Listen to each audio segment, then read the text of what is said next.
Welcome back, everybody. We're just going to start the next session, and for this session you have me, Meena, and Ibrahima, who will be leading the session and co-facilitating. We've decided to separate this session out into two halves, and that was detailed in your agenda.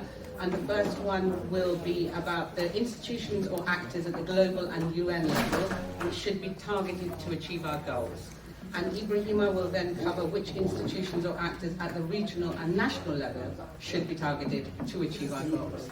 And in addition to that, we want you to consider the tools that we need to influence these target actors. That might be research, data, or actually events and direct action. So I think we're not doing presentations. Well, I'm not. I don't know what Ibrahima will do, but we're not doing presentations. I'm preaching to a lot of people here who have almost as much expertise of the UN system as IDSN has had. And I'm not saying me, I'm just saying IDSN, because IDSN has led the movement at the UN level for such a long time. And I think it's important perhaps to recap with part of Rita's paper yesterday, where she laid out some of the areas we could really actually use to take our message and our vision and our mission forward. And the possible UN actions that she came out with are the treaty-based, which are the treaty bodies, and she also even very helpfully laid out the treaty bodies which will review the countries over the following year. She then talked about charter-based. Slowly and loudly. No, you have to put into channel 00. I'll speak slowly and loudly. I'm now articulating, and I apologize for being too. Thank you. So, to recap, some of the UN actors that we can look at are the treaty bodies, which is the treaty-based actions that we need to look at, and those are things like the UN Committee on the Elimination of Racial Discrimination, another one that just flows off the tongue, just like discrimination based on work and descent. But we also have CEDAW. I'm not going to read all these out, but that everybody knows who some of these treaty bodies are. And I think it's important to look at some of the actions that we could take on any of those committees. There's CERD, there's a Committee on the Rights of the Child, there's a Committee on Economic, Social and Cultural Rights, and also, as I said, CEDAW. But we have actually quite a big opportunity in this year coming up, which is the charter-based actions that we can take, the Universal Periodic Review. Now, one of the main things about this, and we discussed it in our group yesterday, and Shannon mentioned it in her presentation earlier, is that this year we have 4 different UPRs, all of which are relevant to us. We have Brazil, Pakistan, India, and the UK. I've already delegated my friend Corinne to inform the new director at DSN UK that she'll have some actions coming out of our discussion today.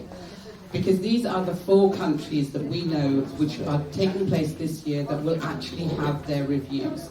And this could be one of the first steps that we have to do a global forum on discrimination paper that is actually signed up by all of us that we can take to some of those UPRs.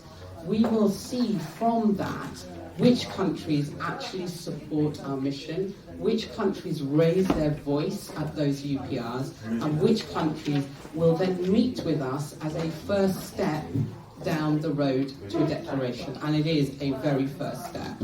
So the UPR for this year, I think, provides us with a really big moment, and I think it's important that we actually seize that and seize that quickly. IDSN is currently working with the Pakistan Dalit Solidarity Network to ensure that our shadow report is in on time, and that's the 7th of July. We know we already have Rahul, who is going to be coming to the UPR pre-info session, which is actually the most important session of the UPR, because once you get to the UPR, minds have been made up already. If you don't lobby before that, then you have missed your opportunity. And it's really important that we then together ensure that we have a delegation. And I know, Rahul and Manjula will be coming for the pre-info session of India. We will ensure representation at the pre-info session of Pakistan. I don't know if Versalem will be coming to Geneva, but I think it would be a good idea to have a pre-info session when Brazil is reporting, and also for the UK. I think, that pincer movement this year is an opportunity that we really should be seizing. With the UN Special Rapporteurs and the UN Special Procedures, Rita has given a long list of the Special Rapporteurs that have been active on CAST. You're able to hear? What does the Universal Periodic Review do? Oh, It is a peer review of country to country. So it takes place specifically within the United Nations building in Geneva, and each country is meant to report every 5 years? 4 years. 4 years. And they have a list of issues and a list of recommendations, and it is a country-to-country review of India, Pakistan, etc. So that takes place in Geneva. Okay. Any other clarifications there? Sorry if I wasn't clear. So we move on to the special procedure mandate holders. And there have been many allies in raising awareness and taking actions to advocate on discrimination based on work and dissent. We have had particular input from, very recently, from the Special Rapporteur on racism, slavery, minority issues, poverty, water and sanitation, says this voice at the back of my head, and poverty. I mean, there are many others. We actually also put in a submission this year to the Special Rapporteur on the protection of the right to freedom of opinion and expression. And I think somebody earlier mentioned hate crime. And we have done a report on caste hate speech. I think it's, all of these reports actually push the agenda further. And again, it was something we talked about yesterday, which is about sensitization and education. Because until you've done that, you can't move the envelope at all. And we have also got 2 more opportunities this year. The submission to the Special Rapporteur on slavery is talking about slavery in the informal economy. We have the Special Rapporteur on freedom of association, who is talking about foreign funds. Now that is very specific to India, really, for the foreign FCRA. Thank you. And there's also been calls for submissions on the focuses of forced marriage and conversions in Pakistan. And the minority mandate is actually covering how minorities can be included in the wider UN institutions. This is a huge opportunity again for us, because that will be a report that goes to the General Assembly in September and October. And again, it's about, I think, was it Corinne who talked about mainstreaming? Now, obviously, I do what my organisation says on the tin. So my organisation is International Dalit Solidarity Network. So that's the focus, is Dalit solidarity. However, I'm here because I want to be part of the global movement. I want to be part of that global forum. We'll discuss names, and I'm sure as we go along, and maybe we need something a bit snappier, but also we need to say what we do. So it's really important that whatever we say we're going to do is also reflected in the names that we might choose. And I don't want to go on any further, because I think so many of you, as I said, have that expertise in the room. I think some of you should be thinking about how you engage more at the UN, and it's something that, also speaking to Priyanka, I think it's so important that we start capacitating and building skills and confidence for the next generation. One of the things I'd like to see as a parallel side event somewhere is a global DWD youth forum. I really think that actually is power to people. Because when you look at the youth parliamentarian forums, when you know, whether it be in the UK, when you're talking about young trade unions, they actually have a voice that the other young people around them will listen to. And this is something that we need to encourage. The UN is a very boring, bureaucratic institution. Let's revitalize it from our Dalit youth, our discriminated youth. They need to be the voices around the table. They're the ones that we need to be listening to. So one of the things I'd advocate for is that. So we'll take questions. Floor is open before I pass on to Ibrahima to cover what he needs to. Or have I just silenced you all now, apart from Corinne? Just a couple of comments. First, we circulated this document that's been prepared by the GPOD Secretariat, which should be in the different languages as well, and it condenses the paper that Rita shared with us yesterday. So these are some of the proposals that Rita put on the table, and it's for this group to consider them and to consider which they may want to use, which you may want to prioritize, or alternatives. Right? So it's just an aid for working. And then the second thing, when we're talking about the UN level, the human rights work is divided between state-focused, country-focused, and thematic-focused. And I think all of you will have your strategies for your state-focused work, your country work. When your country comes before the UPR, when your country comes before CDWD. The question is, how will those actions contribute to your political alliance here?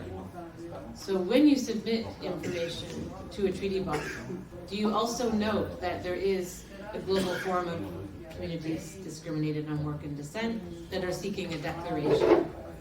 So I think strategizing about how the political message of this group is mainstreamed into your state-focused work is one thing, and then also mainstreamed into thematic areas where you're working as well. So I just wanted to highlight that distinction in how we work with the UN.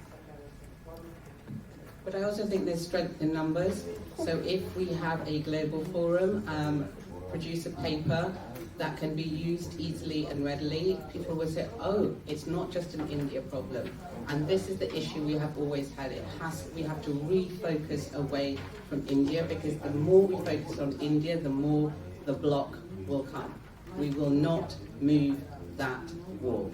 So the wall will be broken by a group of people all working together with other groups of people, and actually, as I said, having a pincer movement, so it's not just focusing in on India. And the terminology of caste always brings out the Hindus, and that's also problematic, because they are already accusing us in the UK, for example, of Hindu hate crime. Who was it? Brian.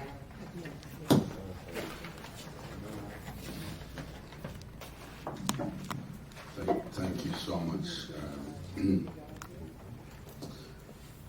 Maybe one small question, maybe comment. The real teeth of the UN seems to have emigrated from norm-making to a nexus between norm implementation and development fixing, or poverty fixing. And that's why I think SDGs are important, which strangely has meant that the UN is getting subconsciously closer and closer to the Bretton Woods institutions, the IMF and the World Bank.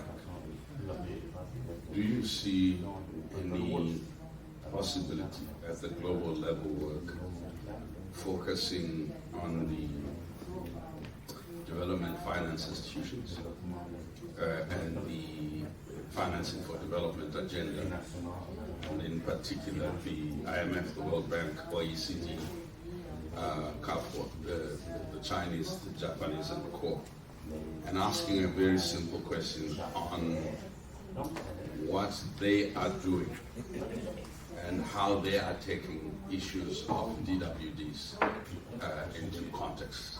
Because I think that they all have set equity criteria, but it's limited. And I think that would shift the needle because it's interesting. The second, obviously, is the context of global philanthropies.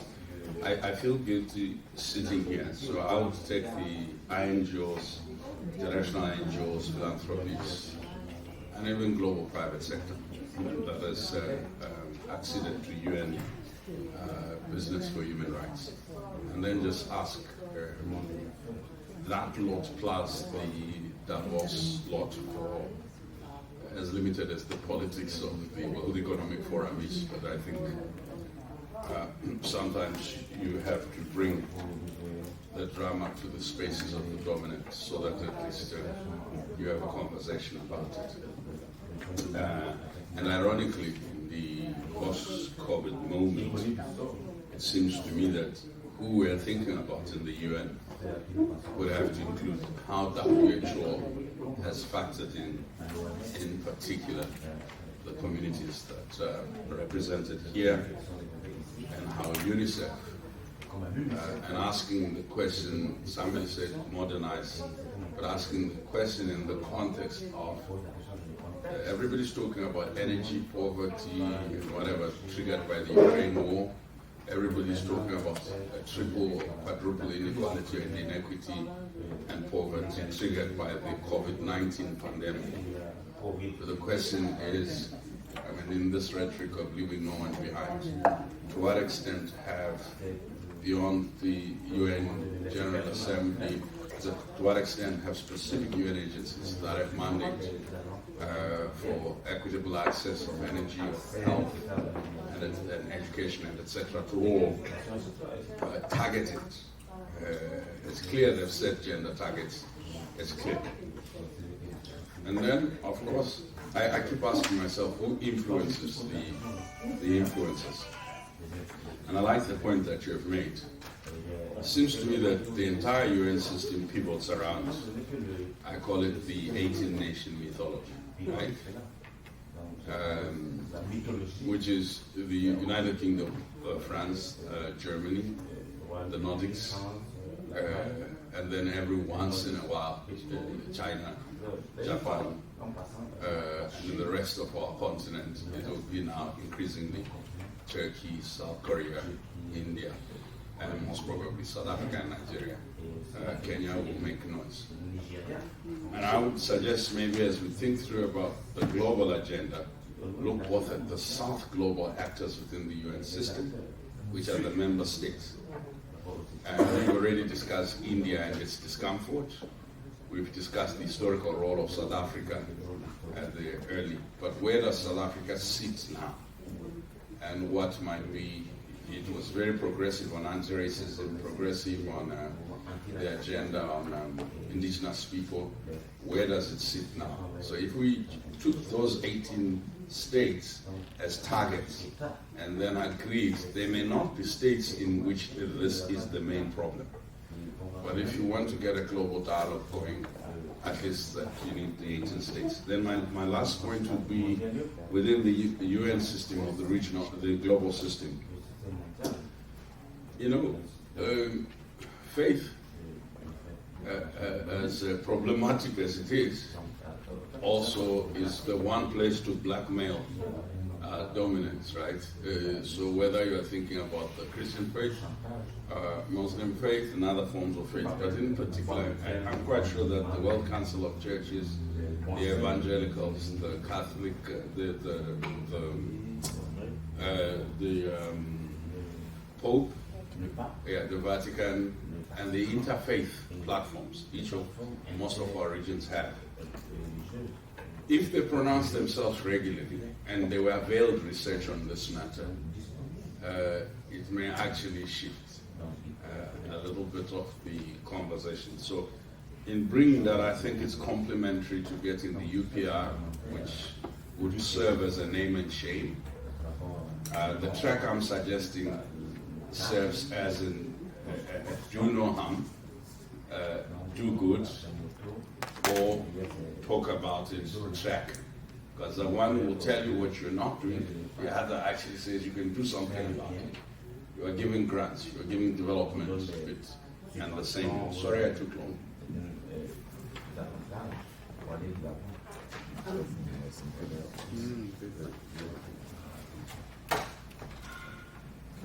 Corinne reliably informs me that someone who can speak on the Finance for Development agenda is Thomas.